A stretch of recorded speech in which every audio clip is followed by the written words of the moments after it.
Have you ever seen a house that looks like it's been plucked from the ground and flipped completely upside down? There are dozens of them all over the world, from Poland to Orlando, and they all have one thing in common: they mess with your head. But why are we so fascinated by these architectural oddities? It's not just a cool trick. It's a deep dive into how your brain builds reality. Behind every moment lies a scientific wonder. I'm Kale, and welcome to SciCurios, where curiosity meets science. When you walk into one of these places, everything feels wrong. The floor is on the ceiling, the furniture hangs above your head, and you might even start to feel a little dizzy. This feeling is your brain literally short-circuiting. Our perception of space isn't just about what we see. It's a complex collaboration between our eyes, our inner ear's vestibular system, which senses gravity and balance, and a lifetime of learned expectations. We've spent our entire lives knowing that floors are for walking and ceilings are for lights. It's a fundamental rule hardwired into our brains. So when we step into an upside-down house, our visual system screams, "Hey, the world is flipped." But our vestibular system, deep in our inner ear, says, "Nope, gravity is still pulling me down just like always." This creates a massive sensory conflict.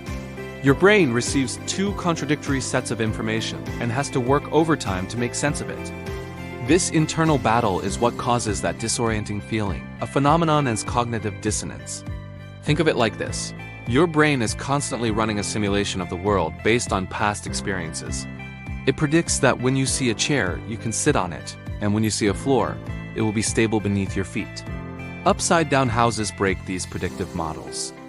The visual information you're getting from the room, a car parked on the ceiling, a toilet hanging overhead, directly contradicts the physical reality your body is feeling.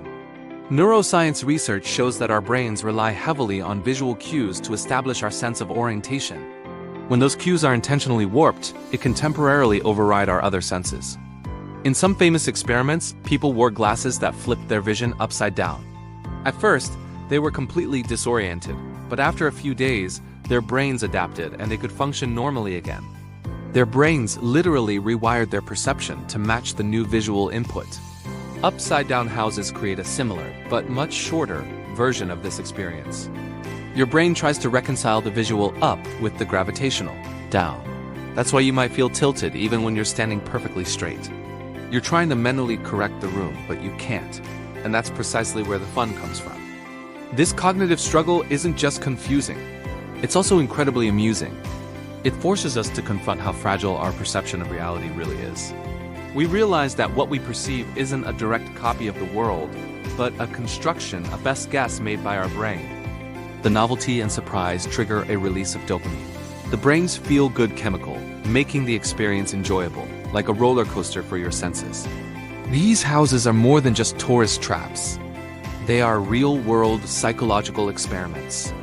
They demonstrate how deeply our sense of normalcy is rooted in predictable patterns and physical laws like gravity.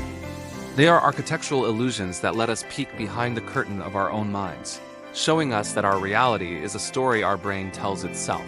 And sometimes it's just plain fun to flip the script. So the next time you see an upside-down house, you'll know it's not just a wacky building. It's a playground for your brain, a place where the rules of reality are temporarily suspended, and you get to experience the world in a way you never thought possible. Thanks for watching. If you enjoyed this little trip into the mind, don't forget to like and subscribe for more deep dives into the weird and wonderful world around us. See you next time. Science is everywhere if you just know where to look. Thanks for watching SciCurious. Until next time.